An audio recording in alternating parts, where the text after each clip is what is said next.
Nkenge Adams. Yes. It's How? it's so good to have you on the Proven Not Perfect um, community podcast show, whatever you want to call it. I'm glad Okay. you're here. I'm glad you're here. I've known you for a long time, lady. Yes, over 20 at least. Yes. Yes. Yes. Amazing to say that because I think when we met, we Mhm. literally had babies. Now we have Yes. grown people. Yes. They are literally like grown. Like I have yes, like They're grown. whole people. Girl, Yeah. people that Yes. need to now start, paying us back that return on investment. So Yes. I haven't I'm cashed ready to see it. that. Yes. Are I am you? ready to see those. I'm ready to cash in my receipts and get my ROI on my kids. So we'll see. Ah, I'm with you. And so that Yes. Okay. is a great introduction to the conversation that I'm excited about us having today. This is Mhm. all about getting the return on investment. Mhm. And in an area that I've yet to talk to anyone at this level about before. So certainly arts has been a part of other people's story, but I Mhm. was kind of thinking, who can I have in the Proven Not Perfect podcast environment to help us kind of unpack some of the thinking around the importance of art, what Mhm. it means for our life. In so many ways, the more that I'm studying, I realize the impact of art is so much more than trivial. And Yes. I think I might book myself a trip to the local art museum this weekend just because I am truly believing the hype. So, Kenji, the Yes. reason so let's kind of just start with when I say art means to me dot dot Mhm. dot. How would you fill Yeah. in the dots? What does art mean to you? And it's funny because I don't always consider myself an artist. When I met you, both of us were in the business world and all that kind of thing. But for me, art just um, has opened up so many doors, and it just feels like being your true self. So if I had to put it into like one or two words, I would just be freedom, Ooh. self-expression, and joy. And those are just some of the words I would use.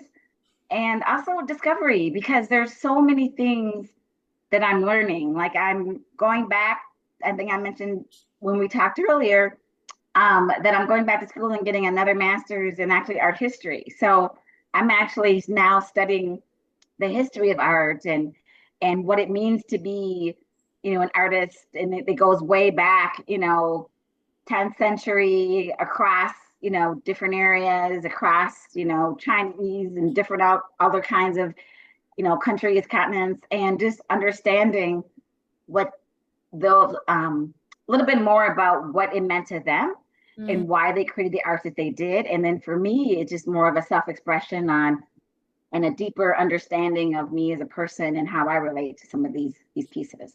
What I love about what you just said is the agency that goes along with the pivot. Because to your Mm-hmm. point, starting off in a lane that's purely business oriented, not art business, but Mm-hmm. business in itself, um, Mm-hmm. and I believe more in the IT tech realm for you. Yeah, as a And then, project manager, yeah, for yeah, 20 years in yeah, application development. Like that's, I mean, yes. there is creativity in the design of the software, the screens, the user experience. That all is also artistic, but I think in my day to day, it was mostly about project, getting it done, deadlines, budgets. That's kind of the world I lived in. So you've ratcheted it up. So Mm-hmm. when you decided to make this pivotal shift from Mm-hmm. the project management software application day to day, tell me Mm-hmm. a little bit about what was calling you into this, or rather inviting you, because I Yeah. think in your story, something pretty pivotal happened Mm-hmm. in your legacy, quite frankly, to Yeah. invite you into to this space even more. Can you share that with us? Sure. So when I was actually gifted a lot of these pieces that were from Africa, which is a whole nother probably podcast on that No, it's whole not. No, journey. girl, this is the conversation because we need to know who you are and Yes, why you have the impact that you do. So yeah, so no, yes. definitely tell us about that. Yeah, so um, I was doing consulting, in the business world, and a partner that I had worked with, like a organization, a school, had come into and acquired lots of artifacts when they were rehabbing a building that they just bought. And they came across all of these artifacts, and they asked me basically, did I want them? And I thought it'd be a couple of things, a couple of masks, a couple of statues, but it was over 90 pieces of African art. Wow. um, masks. A lot of it is spiritual masks. So I've been on this pursuit of just trying to understand where these came from, who owned these, what do they mean, letting people who wouldn't normally have access to see it. I've done my own journey. I've done my own, not only ancestry DNA, I did my own African heritage DNA to understand my own African heritage and what that meant and what tribes on my maternal side am I connected to, Mm. which tied to Cameroon and tribes in Cameroon as well as Nigeria, and found that a lot of the pieces I had are from Cameroon, are from Nigeria. Wow. So When that, art imitates life, like yes, in all and it, seriousness, when I asked you, what yes. did it call you? Did it invite you? There is such a bigger spiritual element to what you Mhm, just said. So I just can't gloss over this because mhm, this story is one that I think will inspire others. Here you are going about your day and your way, mhm, doing the consulting business that you operate. mhm, And you find yourself in a situation where a client mhm, offers to gift you mhm, this art vault. mhm, And mhm, you then respectfully give a yes and mhm, took the assignment to start understanding it.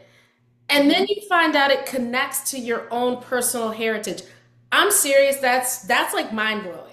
Yeah, I feel like it was in divine, and it's funny because a lot of us have journeys and twists and turns, and then we wonder, why did that experience happen? Why did I do this? So it was my training as a project manager who sees projects, who analyzes things, who builds relationships, who looks for opportunities to engage with others. I was like, there's two paths. One is, oh, sell it, retire, pay Yeah. off all your kids' student loans, whatever. Yeah. Or it's kind of like, what do you have? How does it represent you Yeah. and the community? So I took the community route, which, was a Wow. little interesting route. But over the past, it's been about a little over a year, I've been able to do two exhibitions where I'm able to work with University of Wisconsin Milwaukee African art professor to actually curate. I curated about 27 pieces of what I have and been able to showcase them in community, basically for free as part of a grant that I was luckily able to get. I was able to teach three cohorts of students over the summer, including College for Kids, where we learned about a piece, we learned a little bit about the history, and had their kids dive into their own history, their own ancestry, because I had a diverse group of kids from different, That's backgrounds, and they could tell a little bit about their own story too. And we could talk about how these masks were used for celebrations and what are some of the celebrations that they used in order to build the camaraderie amongst the kids. So I've had a really, really incredible journey and experiences that I don't think I would have had I, kept going down the same business track. And just like a week ago, I was meeting at the Field Museum in Chicago with the African art curator who's overseeing the new exhibition that they're building in the Field Museum, and seeing behind the scenes and talking about potential opportunities. So just things that I get to do now, and spaces that I get to go to that I don't think I would have been able to do, a couple years ago. all because I actually think Yeah, two things, and yeah. I wonder if you've unpacked this even personally yourself. The first thing is that you were courageous and bold to not take the easy route. The Hmm. easy route for a whole lot of people would Yeah. be pay off debt, Hmm. set up kids, Hmm. or honor Which, this as a unique asset. You chose yeah. the harder of the two. That's the first Hmm. thing. The Hmm. second thing is you chose to be a good steward of it for the greater good. And, Hmm. launching these programs and these initiatives that inspire other kids, other people to Hmm. understand their own core, their own lineage, their own legacies. Hmm. The cultural expression is amazing. Those are two big things. Have Hmm. you stopped to think about that, or are you Yeah, just I in mean, full flow? no, I mean, I thought about it because the first thing, like, you call your parents, or I talk to my dad, and I'm like, Dad, I got all these things, and some of them have been appraised Yeah, for a bit. yeah. And he was like, sell it,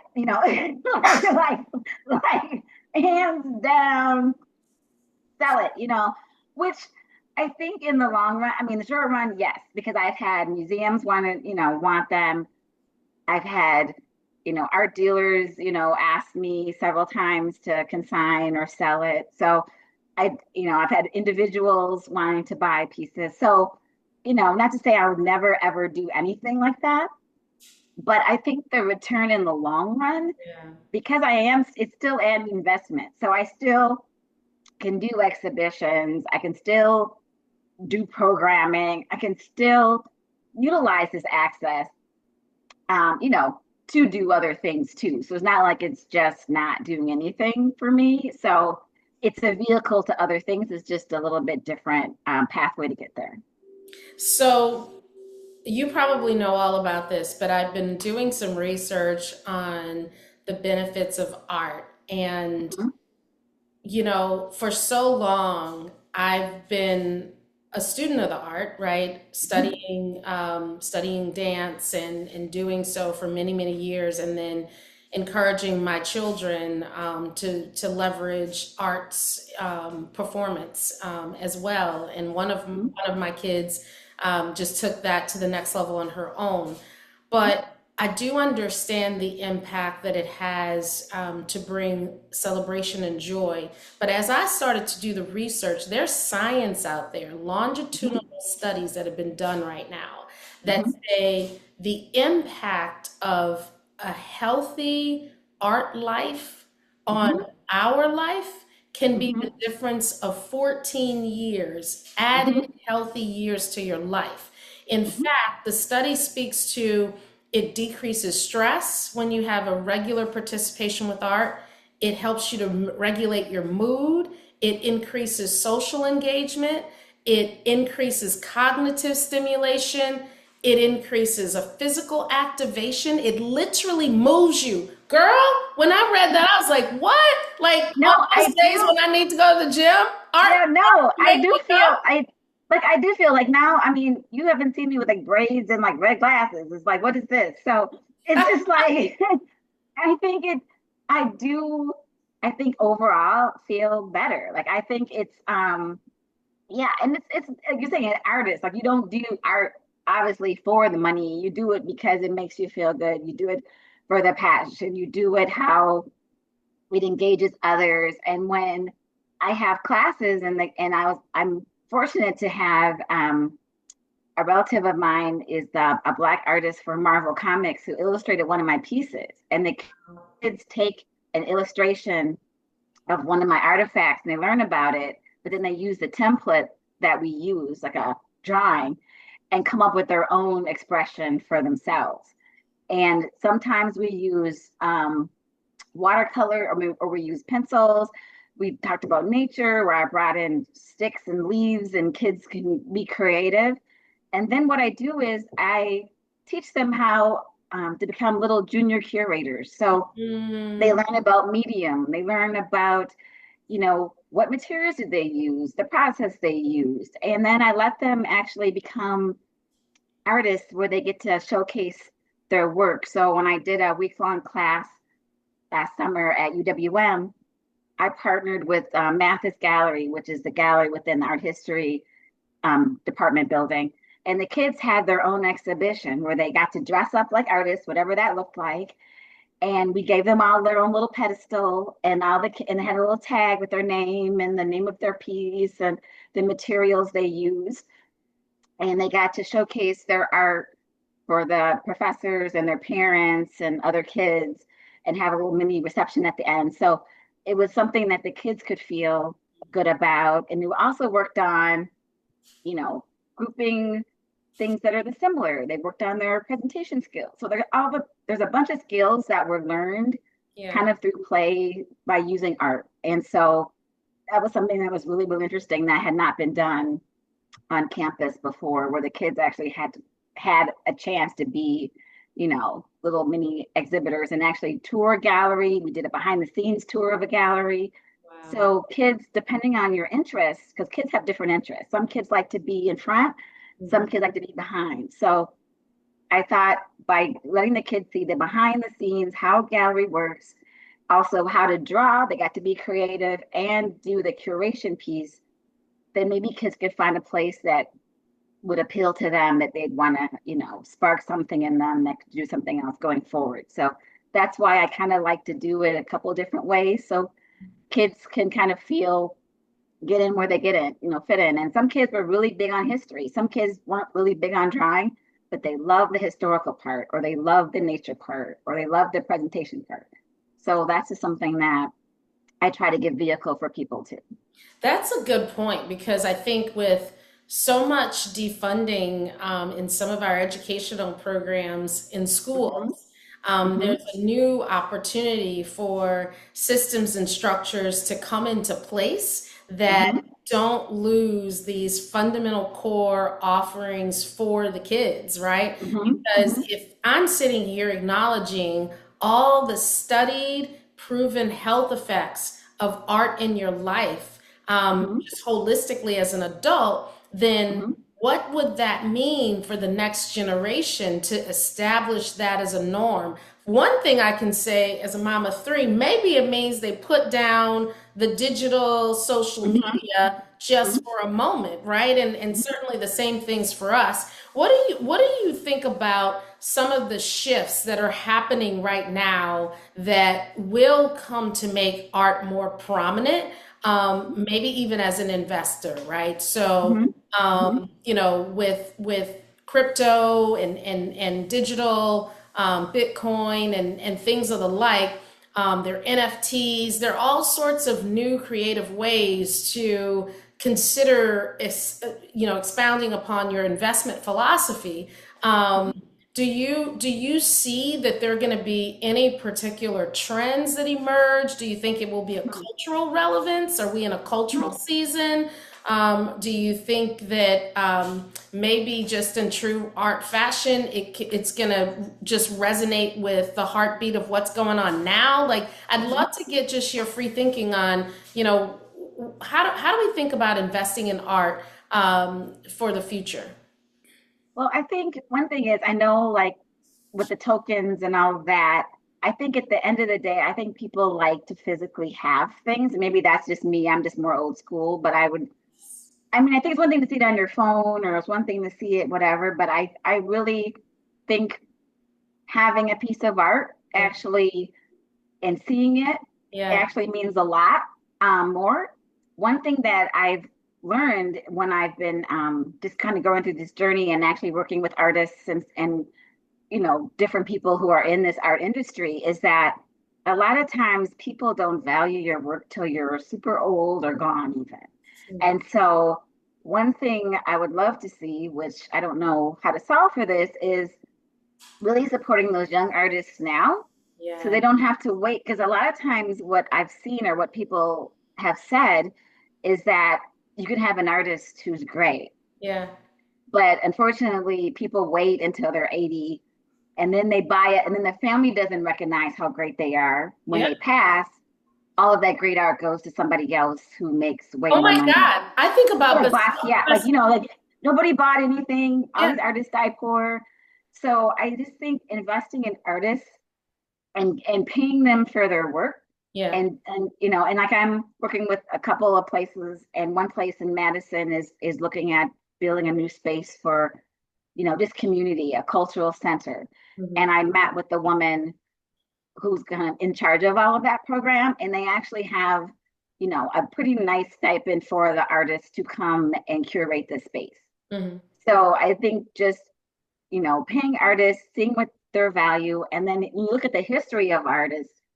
A lot of artists captured things um, in that time period. Like a lot of it was like socially, you know, voice type of, Yeah. in their art and way to rebel against the things that were going on in their government or around in their society. So we may see more of that, but I think in general, I think if people would invest in artists now, or at least if you invite them to exhibit, you know, don't try to shortchange them.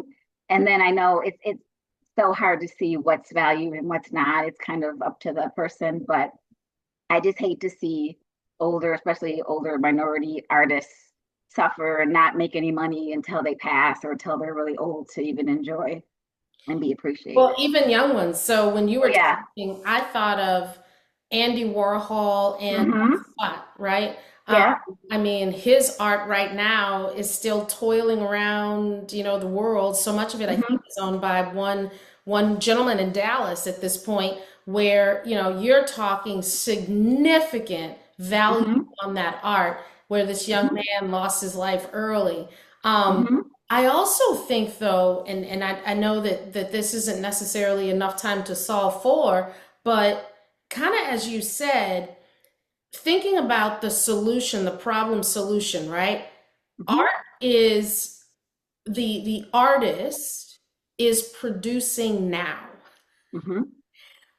Art is yielding a value to Mm-hmm. the beholder now. Mm-hmm. So, how do you connect in a free market capitalist society the Mm-hmm. fact Yeah. that the artist has done Mm-hmm. commendable work and the value is visible and seen by the beholder, right? And Mm-hmm. so it feels to me as a finance person like straight math of, Yeah. understanding the cost and understanding that exponential value that's received now. And then if you go back to that study and you Mm-hmm. say the intangibles that go Mm-hmm. along with art in our lives, around our lives, you can't put a price tag around mood regulation. Mm-hmm. You Yeah. can't put a price tag around cognitive stimulation, right? And so if Mm-hmm. you take all of those things and layer them in, I think that would be rather, rather interesting. Well, look, there's more for us to talk about because I really want to think together with you about the cultural components of art. Um, Mm-hmm. I think about the Renaissance moments in history where art has just come forward as, quite frankly, the catalyst for change, the Mm-hmm. catalyst for connection. Um, I would love to spend some time just kind of unpacking some of the historical impacts that arts and culture and society is known to have had, right? And it helps that you're the professor right now in the school because, you're an Oh, I'm not. assignment professor. I'm a student. I'm still a student. I've already promoted you to the next level. That's how that It's goes. like I'm not there yet. I'm Girl, still, yeah. look, I'm on the journey. my proven not perfect crew of all stars, y'all know I promote my people, right? I Thank promote you. my people. I ride for my people, and my people Yeah. ride for me, and I'm so grateful for that. Kenji, look, I think this is amazing that you're able to share just what comes with I'm going to say the selflessness Hmm. when any of us, and this happens to be a conversation about around art, but in general, there's a selflessness and a kindness that's required for us to reap all of the abundance that's available for us. And because you chose to see two options in a door and you Hmm. chose the selfless one, the kind Hmm. one, I Hmm. just believe you chose the abundant door, right? And Yeah. I'm so proud of you, and I can't wait to talk more with you about the impact of art around the world. But if folks want to see your art, and experience some of your early work, where can Mhm. they find you on socials or Okay. internet? Tell us how to find you. Sure. So I have a website. It's Nkenge, Nkenge gallery.com. And I'm also on LinkedIn at Kenji, which is Kenge Adams. And our gallery, Nkenge Adams, is also on LinkedIn as well. So you can check us out there. Awesome. And then next question, because somebody's going to ask, when Mhm. they see something and they behold it and they fall in love, are Mhm. your pieces for sale or not at the moment? No, still no, not for the moment. So right now what I'm doing is I'm open for exhibitions, Okay. I'm open for talks, I'm open for discussing childhood and youth programming. Those are the types of, and I can bring my pieces and share there. But Yes. right now it's still a private collection as of now. So we're going to set the date. I Okay. I am shortly going to be launching a series in person live, partnered Okay. with a pretty special location here in South Florida, and Okay. would love to have you and your pieces and to Mhm. create space for the marrying of exhibition and conversation. So, are you up for that? Putting you on the Sure. Absolutely. See, I told y'all my Espe- crew is my crew. I don't know Especially about your crew, in but the y'all need winter to. time from Wisconsin. So yes. Yes, Yeah. excellent. Hey, well, thank you Okay. so much. Have a wonderful, wonderful rest of the day, and I just can't wait to all the things that are on their way to come. All right, blessings to Okay. you and the All family. right. You Send my love. too.